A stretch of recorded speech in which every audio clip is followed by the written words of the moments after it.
മന്തി നല്ലൊരു സാധനം വാങ്ങിയരാന്ന് പറച്ചു തുടങ്ങിട്ടേ കൊറേ ദിവസമായി. എന്താ ഇവിടെ ചരിച്ചു കൊടുക്കുന്നത്? ഇവര് പണിയൊന്നും എടുക്കണില്ല. ഇതുപോലെയല്ല പണി കാത്തത്. ഇതാണ് ബലിയും കൂടി നാസാക്കണത്. നീച്ചാവുന്നു ആ കോണി എടുത്താൽ പോന്ന ബലിയും കൂടി സ്വീപ്പാക്കാണ്. എനിക്ക് പെരിയിലുണ്ടായ പണി. എനിക്ക് എന്തെങ്കിലും ഒരു ദിവസം മന്തി വാങ്ങിയ പോയോ പോയോക്കാ ഇങ്ങളൊക്കെ അവിടെ കിടക്കണം. വീട്ടിൽ പോന്നൊന്ന് അവിടെ നിൽക്കേ. ഇതേ ഇത് കോണി എടുക്കണ്ട, കോണി ആർത്തോളാം. ആ കടിക്ക. അത് നല്ല കനണ്ടത്. ആ കാനുണ്ടായിക്കോട്ടെ. അന്നേറ്റ് സംഗതി നടക്കൂല. സുണകാ അനക്കിപ്പോ എന്താ വേണ്ടത്? കുഴിമന്തി അല്ലേ? കുഴിമന്തി അല്ലേ? ഇപ്പൊ പോയോ തുണകാ? അനക്കിന്ന് കുഴിമന്തി ഇപ്പൊ എവിടെ? ഇപ്പൊ ജിന്ന അടച്ച തമ്പുരാന്. തുണകാ എവിടക്കാ ഇടക്കിടക്ക് പോണ്ട്?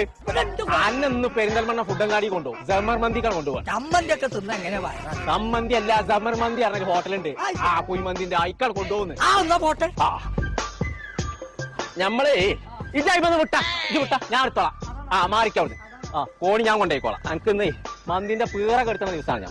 ആ ചങ്കള നമ്മളിപ്പോ ഉള്ളത് ജമർ മന്തി എന്ന് പറഞ്ഞ റെസ്റ്റോറന്റിലാട്ടോ. ചിക്കൻ മന്തി, മട്ടൻ മന്തി, ബീഫ് മന്തി, അങ്ങനെ എല്ലാവിധ മന്തികളും, ഷവായ, അൽഫാം, നീരാളി, ഇതൊക്കെ കഴിക്കണമെന്നുണ്ടെങ്കിൽ ഇങ്ങോട്ട് പോകുന്നോളി. അപ്പൊ ഞങ്ങളെ കാലത്ത് നിന്നുമ്പോൾ നമ്മൾ ചാതുള്ള സാധനം നിന്നുണ്ട്. അതിനാണ് നമ്മൾ പറഞ്ഞത് ഇങ്ങോട്ട് പോകുന്നോളി നമ്മൾ ജമർ മന്തി. അപ്പൊ നമ്മളെ ലൊക്കേഷൻ വരുന്നത് പെരിന്തൽമണ്ണ ഫുഡങ്ങാടി ന്യൂ കാർ പാർക്കിന്റെ തൊട്ടടുത്ത്.